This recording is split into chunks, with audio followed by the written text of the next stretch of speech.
Jangan lupa subscribe.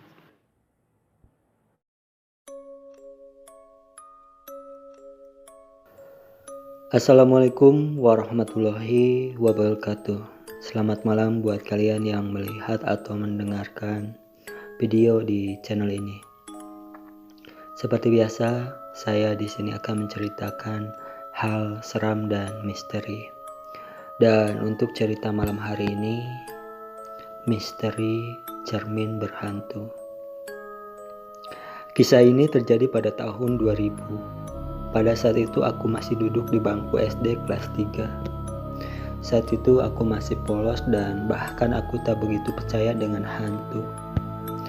Tapi suatu ketika, saat dimana di kampungku ada acara hajatan pernikahan, anak-anak di kampungku keluar rumah dan bermain di malam hari hingga larut.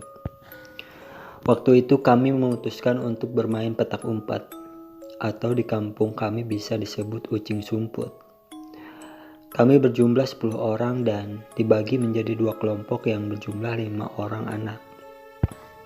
Cara bermainnya adalah satu regu bersembunyi dan sisanya mencari. Singkat cerita, saat itu regu kami kebagian mencari regu yang sedang bersembunyi. Namun setelah 3 jam kami mencari tak ada hasil apapun.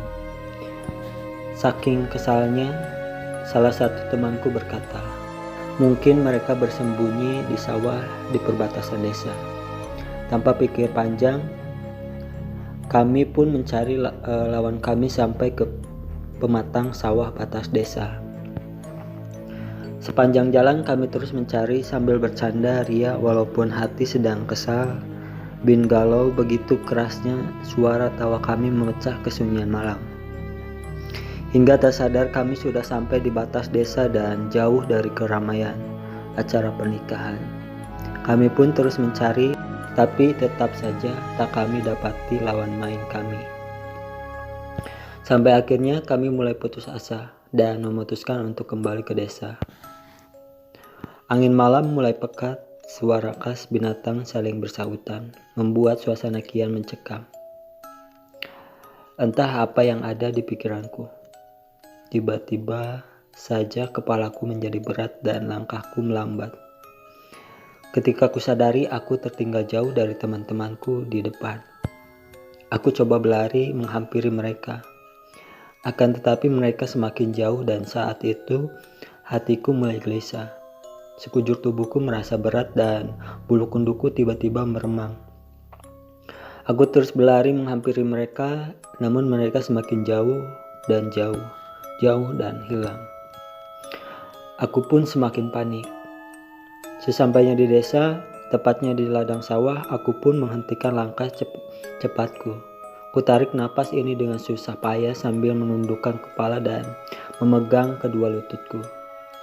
Sejenak kemudian aku pun melanjutkan langkah kecilku. Tapi aku merasa ada yang mengikutiku di belakang. Aku tak berani menoleh ke belakang. Kupaksakan terus berjalan hingga saat aku masuk ke tengah desa, pikiranku menjadi kosong dan kepalaku semakin berat. Tanpa sengaja, kepalaku menoleh ke kanan dan melihat sebuah rumah kosong milik warga yang sudah lama ditinggal oleh pemiliknya. Karena rumah tersebut tak berpintu, walaupun situasi dalam keadaan gelap dan hanya diterangi oleh cahaya bulan, namun mataku cukup mampu melihat kondisi di dalam rumah kosong tersebut. Di dalamnya aku dapat melihat sebuah cermin besar berbentuk bulat yang menempel pada dinding. Di sini aku melihat keanehan yang terjadi.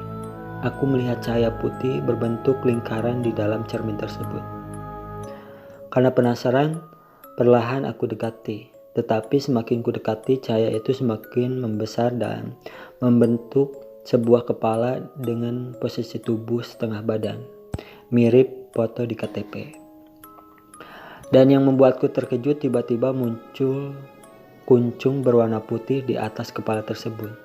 Sepertinya layaknya pocong. Seketika aku terkejut dan mulai berlari sekuat tenaga ke arah keramaian acara pernikahan sambil berteriak, "Pocong, pocong." Sesampainya di tengah keramaian, salah seorang bapak parubaya menangkapku dan menahan laju lariku. Beliau bertanya apa yang sedang terjadi. Akan tetapi mulutku terkunci, tak mampu berkata-kata. Dengan pandangan kosong dan wajah yang pucat, aku pun mulai dijampe-jampe dan akhirnya aku bisa bicara. Lalu kuceritakan semua yang terjadi. Teman-temanku pun menghampiriku ketika aku bertanya kenapa mereka meninggalkanku. Mereka menjawab, "Lu yang kemana aja? Orang dari tadi kita udah nemuin anak-anak yang ngumpet di sini." Aku pun semakin heran. Lalu berkata, "Lah, bukannya kita tadi nyari anak-anak ke sawah?" Mereka pun menjawab, "Ke sawah? Orang dari tadi kita nyari di sekitar desa kok."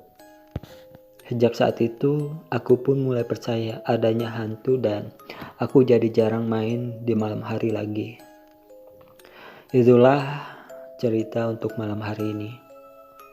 Tinggalkan like, comment, share, dan subscribe, dan jangan lupa juga nyalain loncengnya biar gak ketinggalan jika ada video-video baru di channel ini. Terima kasih.